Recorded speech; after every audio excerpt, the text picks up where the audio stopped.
मुझे ऐसा लगता है कि ठाकुर जी हमारे साथ खेल रहे हैं। कौन सा खेल खेल रहे हैं? विष अमृत एक खेल खेलते थे हम लोग बचपन में, और उसी के जैसा एक और खेल खेलते थे, उसको अंग्रेजी में हम सब बच्चे, हमारी उम्र के बच्चे खेलते थे, आपकी तो पता नहीं, हमारी उम्र के बच्चे खेलते थे स्टैचू। उसमें क्या 10 तक गिनती गिनो, 1 2 3 4 10 तक गिनो, और वो बालक ऐसे आंख बंद करके 10 तक गिनती गिनता था, तो पीछे उसके सब मित्र लोग अलग अलग आकृति बनाते थे, और जैसे ही 10 पूरा होता था वो पीछे मुड़ के देखता था तो सब स्थिर हो जाते थे। कोई ऐसे हो गया, कोई ऐसे हो गया, कोई ऐसे हो गया, सब अपनी आकृतियां बना करके स्थिर हो जाते। अब जिसने 10 तक गिनती गिनी उसका काम है, बोले क्या, ये जितने लोग मूर्ति बने हैं इनको हंसाओ, बिना छुए इनको चलाओ, इनके हाथ पांव डुलाओ। मुझे लगता है ठाकुर जी भी हमारे साथ वही खेल खेलते हैं। हम 9 तक गिनती गिनते हैं, 9 महीना मातृ गर्भ में रहते हैं, और जैसे ही 9 महीना बाद प्रकट होते हैं, सो ठाकुर जी स्थिर हो जाते हैं। बोले अब तू मुझे भजन के माध्यम से, कथा के माध्यम से, कीर्तन के माध्यम से, सेवा के माध्यम से, परिक्रमा के माध्यम से कैसे भी करके मुझे चला के दिखा। और एक और बात, अगर तुमने मूर्ति बने हुए उस व्यक्ति को हिला डुला नहीं पाए तो हार आपकी है। ये मूर्तिमंत खड़े हैं पर मीराबाई ने इनको चला दिया। ये मूर्तिमंत खड़े थे पर गोस्वामी तुलसीदास जी ने इनको हंसा दिया। ये मूर्तिमंत खड़े थे पर सूरदास जी ने अपने पदों से इनको रुला दिया। नरसिंह मेहता ने इनको नचा दिया। पर हम आप सब लोग आज तक इतनी इतनी उम्र निकल गई हमारी, आज भी ऐसे ही खड़े हैं। इसका मतलब हम हार रहे हैं, हमारी हार हो रही है, ये आज तक सचल नहीं हो पाए। ये चैतन्य ही है पर जड़ता का खेल खेल रहे हैं हमारे साथ में। और मानो हमें कहते हैं कि तुम कर सको तो मुझे चला के दिखाओ, मुझे डुला के दिखाओ, तुमको चैलेंज है। पर इनकी जीत हो रही है, इनकी विजय हो रही है, ये जीतते ही जा रहे हैं और हम हारते जा रहे हैं। आज तक इतना समय निकल गया, अभी तक भी इनको चला फिरा नहीं पाए। नरसिंह मेहता, आहा, ऐसे कीर्तन में तल्लीन रहते थे। उनके पिताजी का श्राद्ध होना था, नरसिंह मेहता जी के बड़े भाई ने घर से निकाल दिया था नरसिंह मेहता जी को। तो नरसिंह मेहता जी बोले बड़े भैया ने तो निकाल दिया, तो मैं अपने पिता का श्राद्ध स्वयं कर लेता हूं। नरसिंह मेहता अपने कुल पुरोहित के पास गए तो कुल पुरोहित बोले कि भैया हमने तो तुम्हारे बड़े भैया को बोल दिया कि हम सब तो उनके घर जाएंगे प्रसाद पाने।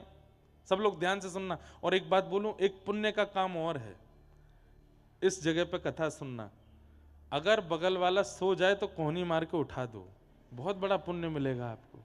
अभी तक कोई सोया नहीं है, अभी तक तो सब बढ़िया ही है, पर यहाँ की हवा ऐसी है, यहाँ पे अभी भी ठंडक है, अभी भी बहुत बढ़िया माहौल है, यहाँ पे शुद्ध वायु चल रही है, आसपास पूरा जंगल प्रदेश है, और सुबह सुबह की कथा है, बाल भोग करके निद्रा आना स्वाभाविक होगा। इसलिए बगल वाला सोवे तो आप पूरी ताकत से कोहनी मार के उसको उठा सकते हो।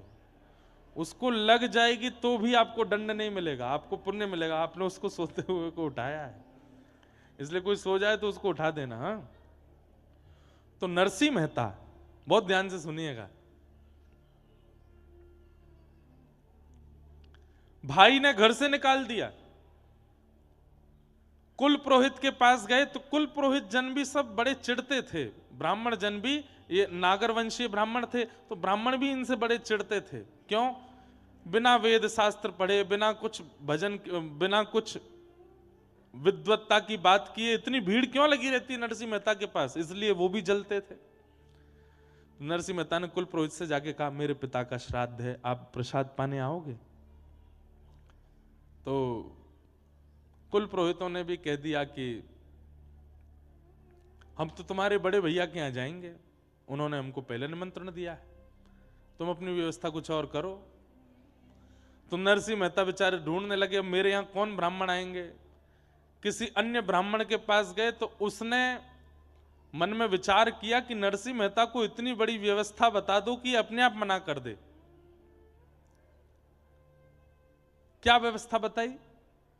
बोले कि देखो नरसिंह, तुम्हारी छवि जो है वो पूरे जूनागढ़ में खराब हो गई है, पिता का श्राद्ध है और छवि बनाने का भी एक बढ़िया समय है। तो बोले क्या करना है?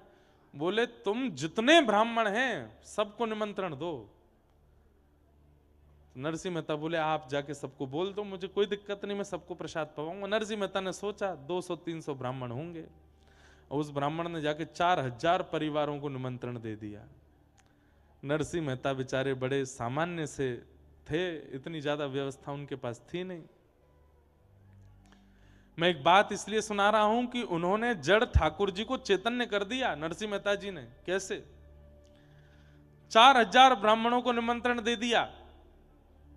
नरसिंह मेहता ने घर जाकर के पत्नी से कहा 200-300 ब्राह्मण आएंगे, तुम प्रसाद की व्यवस्था करो। हैं 200-300 ब्राह्मण? यहां पर 2 लोगों के प्रसाद की व्यवस्था नहीं, घर में तुम 200-300 ब्राह्मणों को निमंत्रण दिया है? वैकुंठ में बैठे बैठे द्वारिकाधीश रुक्मणी जी से कह रहे हैं, बोले 200 नहीं है, 4000 आने वाले। रुक्मणी जी मेरा नरसिंह फंस गया। रुक्मणी जी बोली अब क्या होगा? बोले देखो आगे क्या होता है। नरसिंह मेहता जी बोले देवी 200 ब्राह्मणों की प्रसादी बनाओ। बोले कहां से बनेगी, हमारे यहां व्यवस्था नहीं। बोले मैं एक काम करता हूं, एक सेठ जी हैं वो मेरा कीर्तन कराते हैं, मुझसे बहुत प्रेम मानते हैं, मैं उनके यहां से थोड़ा कर्जा ले आता हूं और उससे हम 200 ब्राह्मणों का भोजन करा देंगे। जाओ। नरसिंह मेहता जी सेठ जी के पास गए, सेठ जी से जाके बोले हमको 200 ब्राह्मणों का प्रसाद कराना है, कुछ कर्जा दे दो आप, हम ब्याज सहित लौटा देंगे आपको। सेठ जी बोले देखिए नरसिंह मेहता जी, हमको ब्याज नहीं चाहिए और आप यदि नहीं भी लौटाओगे तो भी चलेगा, लेकिन बदले में हमको कुछ दे दीजिए। बोले क्या? बैठ के कीर्तन सुना दो। आप कीर्तन इतना अच्छा करते हैं, थोड़ी देर कीर्तन सुना दो, हम दक्षिणा के रूप में इतना धन देंगे कि 200 ब्राह्मणों का भोजन हो जाएगा। नरसिंह मेहता बोले मैं कीर्तन तो सुना दूंगा, पर कीर्तन करते करते करते करते जब मैं भाव में चला जाता हूं तो मैं कितने घंटे हो गए, कितने दिन निकल गए, मैं भूल जाता हूं।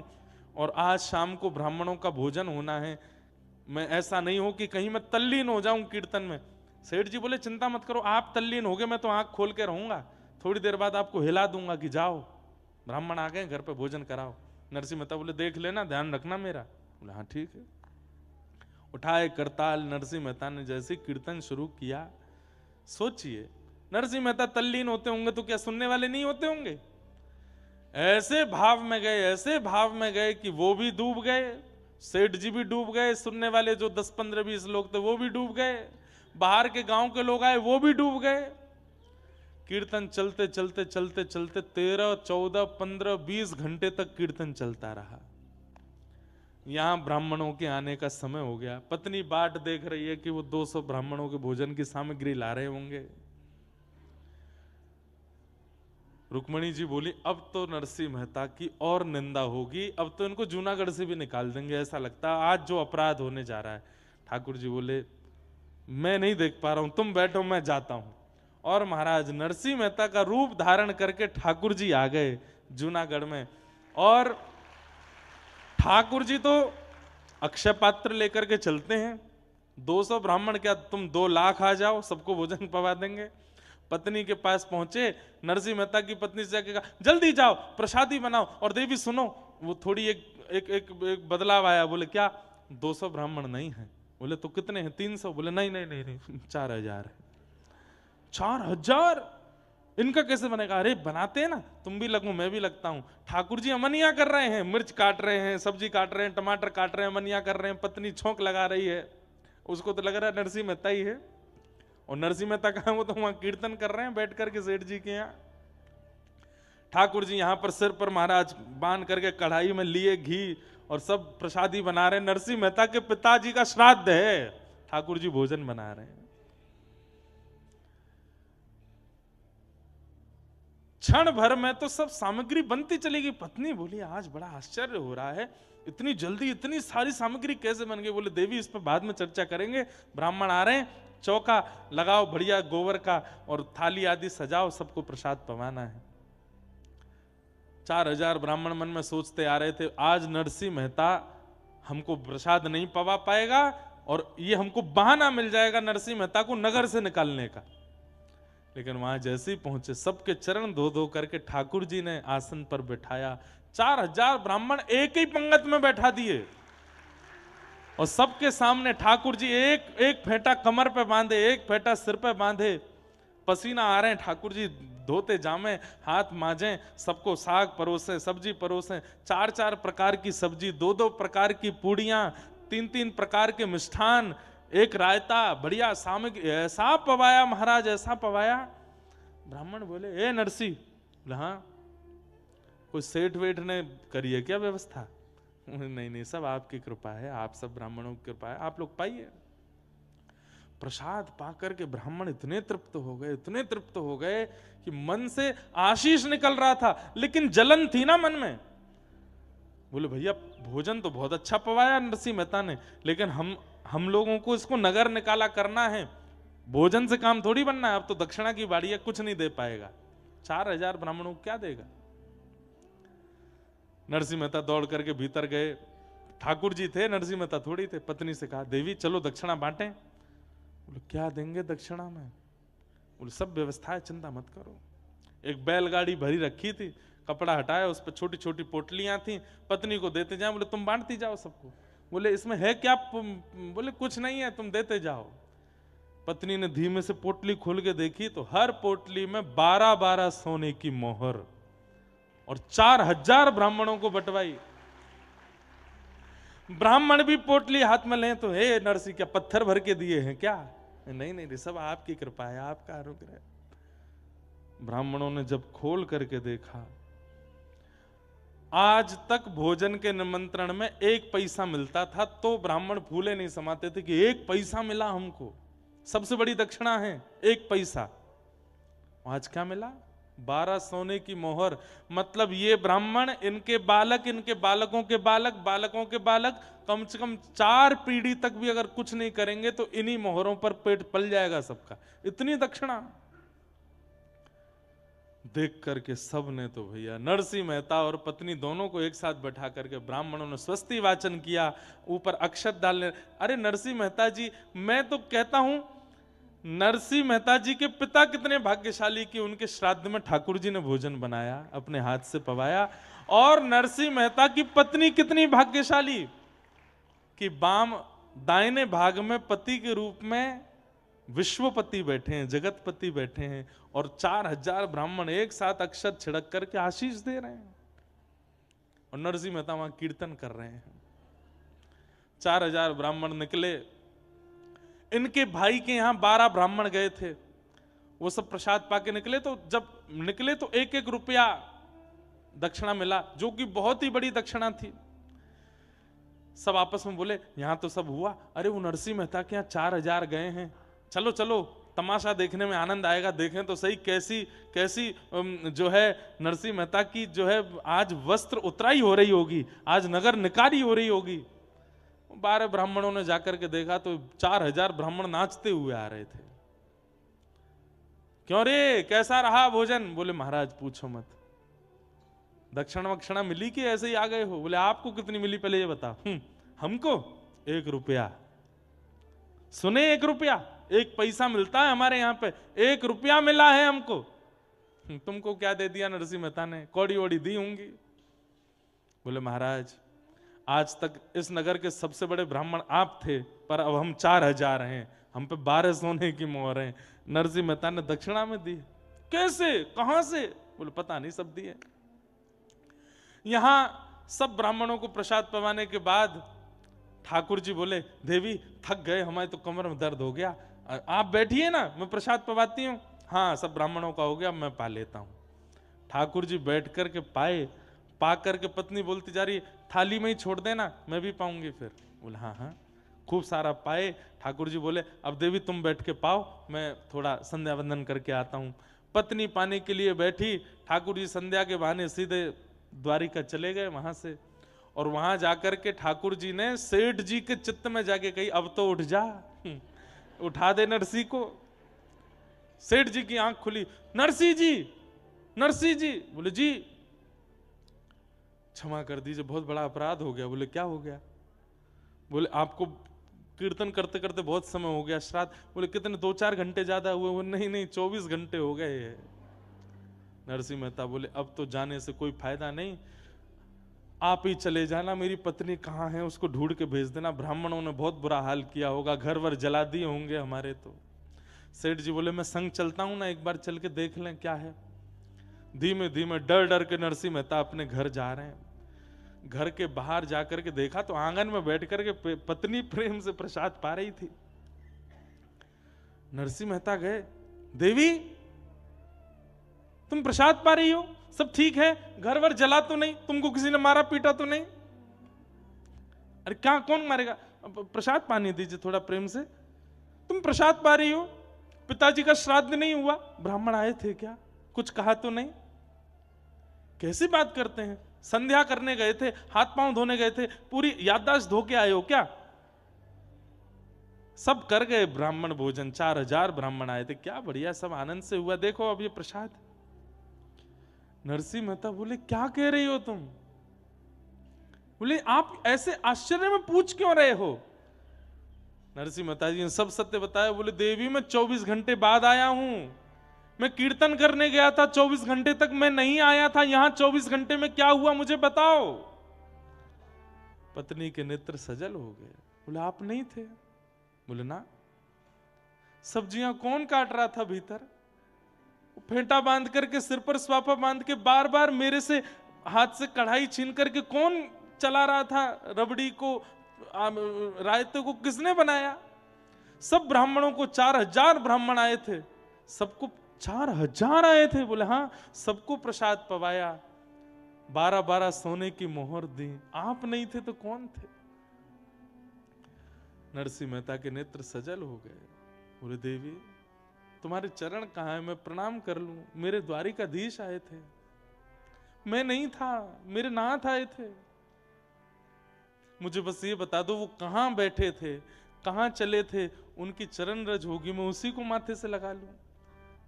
पत्नी बता रही है यहां चले थे। नरसिंह मेहता लेट लेट करके उस स्थान को प्रणाम करते हैं, द्वारिकाधीश को पुकार रहे हैं, नाथ क्यों किया आपने ये सब, क्या आवश्यकता थी?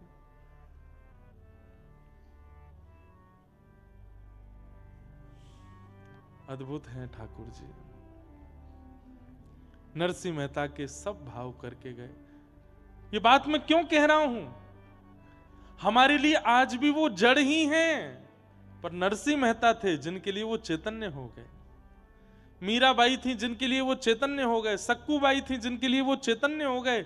चैतन्य आज भी होने को तैयार बैठे हैं, पर मेरी और आपके भजन में, भाव में, स्वभाव में सामर्थ्य नहीं बची है उनको चैतन्य करने की, इसलिए आज भी जड़वत बैठे। हम लोग कभी सेवा करते हैं, हमारे लड्डू गोपाल लुढ़क जाते हैं, हाथ से धरती पर गिर जाते हैं, उन्हें चोट नहीं लगती होगी, लगती है, पर हमारे अंदर जड़ बुद्धि है, हमारी जड़ भावना है, इसलिए वो जड़ ही रहते हैं। वो चैतन्य हो जाए, वो चैतन्य हो जाए, ऐसी भावना रखो।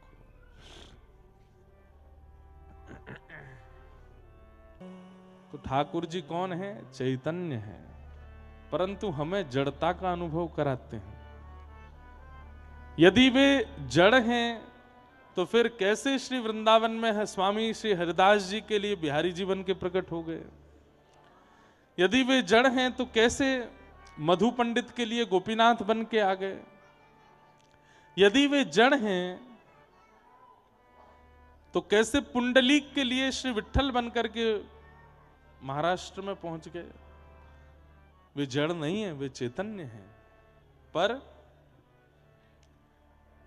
हमारे हृदय की चैतन्यता उनको चैतन्य बनाती है। हम जड़ हैं, इसलिए ठाकुर जी भी जड़ ही रहते हैं हमारे सामने। वाह, बहुत सुंदर भाव। तो ठाकुर जी का दूसरा रूप क्या है? चैतन्य।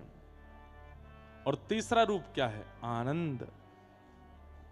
हमारे पूज्य गुरुदेव भगवान कहते हैं कि ठाकुर जी के प्रति सत्य और चैतन्य इन दो बुद्धियों को आप प्रगाढ़ कर लो तो तीसरा भाव अपने आप ठाकुर जी आपको देने लगेंगे। क्या? आनंद। अभी आप ठाकुर जी की सेवा करते हो, उनके प्रति जड़वत बुद्धि रहती है, इसलिए आनंद नहीं आता। आप तीर्थ जाते हो, कथा सुनते हो, फिर भी आपको आनंद नहीं आता। क्यों? क्योंकि जड़ बुद्धि है। ये चैतन्य बुद्धि जब ठाकुर जी के प्रति हो जाएगी, ठाकुर जी चैतन्यता का अनुभव कराने लग जाएंगे, तो फिर आनंद की प्राप्ति होने लगेगी, आनंद का अनुभव होने लगेगा।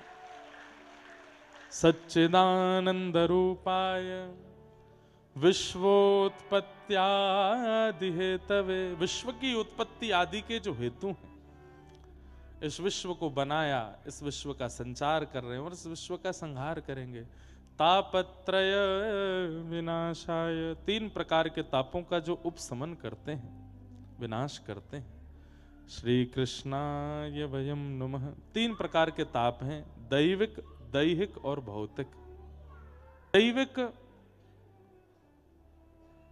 प्रकृति के द्वारा दिया गया ताप, वर्षा से, सर्दी से, गर्मी से, आदि आदि, प्रकृति से मिलने वाला ताप। और भौतिक, व्यक्ति से मिलने वाला ताप। पत्नी से दुखी हैं, बच्चों से दुखी हैं, माता पिता से दुखी हैं, पड़ोसी से दुखी हैं, मित्र से दुखी हैं, किसी से दुखी हैं, वो ताप। ये तीन ही दुख हैं हमारे जीवन में, तीन ही दुख हैं। अरे मैया तेने का ठानी मन में, लाला छोड़ दियो वन में। कहां है मैया? एक म्यान में एक ही तलवार रहे आवे तो ठीक है। लाला को नेक देर विराजमान कर लो ताकि हम कथा सुना लें। क्या कह रहा था मैं? कहां था मैं? हैं? हाँ हाँ हाँ, तीन प्रकार के ताप हैं, तीन ही कष्ट हैं जीवन में। या तो हम शरीर से दुखी हैं, या तो हम प्रकृति के किसी क्रिया से दुखी हैं, या किसी व्यक्ति से दुखी हैं। चौथा एक दुख का कारण और है, दूसरे के सुख से दुखी हैं। वो इतना प्रसन्न क्यों है, वो सुखी क्यों है? किसी के दुख का कारण केवल ये है कि कोई सुखी है, कोई हंस रहा है, कोई प्रसन्न है। किसी के दुख का कारण ही यही है कि वो हंस क्यों रहा है। तो ठाकुर जी के शरण में रहने वाला व्यक्ति इन समस्त प्रकार के दुखों से निवृत्त रहता। निवृत्त रहता मतलब दुख तो आते हैं पर उस पर ज्यादा फर्क नहीं पड़ता, प्रसन्न रहता है, उनसे ज्यादा उसको विचलनता नहीं होती। हम कथा करते हैं हमारे जीवन में दुख नहीं है, ऐसा नहीं है, है, पर प्रभाव किस पर ज्यादा होता है उससे पता चलता है कि वो भगवत भक्त है कि नहीं। गोस्वामी तुलसीदास जी का इतना अपमान किया था उस समय पर जब गोस्वामी जी ने मानस की रचना की, इतना अपमान किया गया। लेकिन आज भले ही मानस जी को घर घर में पढ़ाया जाता है, उस समय किसी ने स्वीकार नहीं किया था।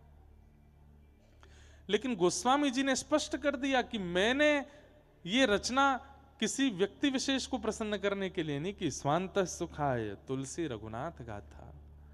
मैं चाहूं तो अनेक भाषाओं में मानस की रचना कर सकता था, लेकिन अपने आप को सुख देने के लिए मैंने अवधी भाषा का प्रयोग किया।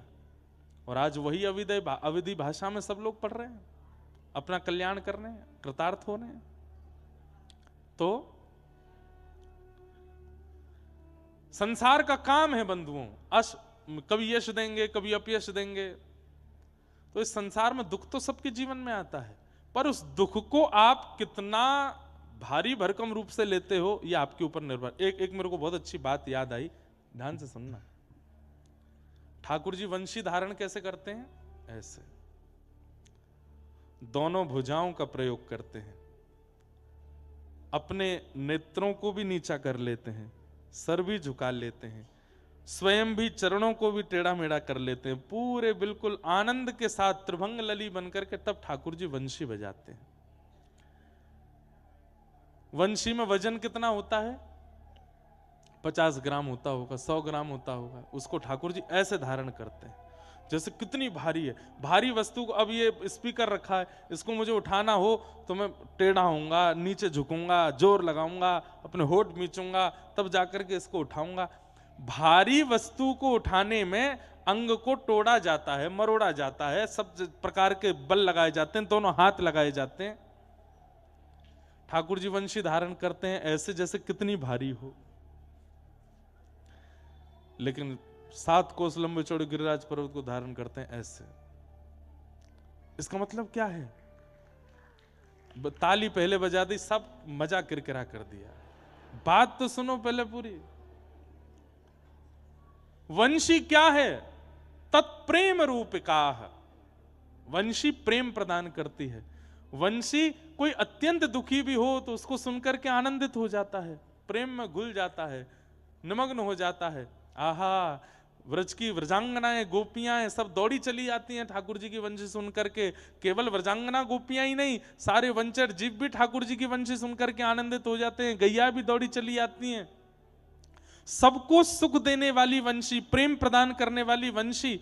तो प्रेम की वस्तु को धारण कैसे करते हैं ठाकुर जी? दोनों हाथ से धारण करते हैं, पूरे टेढ़े मेढ़े होकर के, मतलब उसके प्रति पूर्ण समर्पण सम्मान देकर के ठाकुर जी उसको धारण करते हैं। लेकिन विशाल विराट गिरिराज को ठाकुर जी यूं उठाते हैं।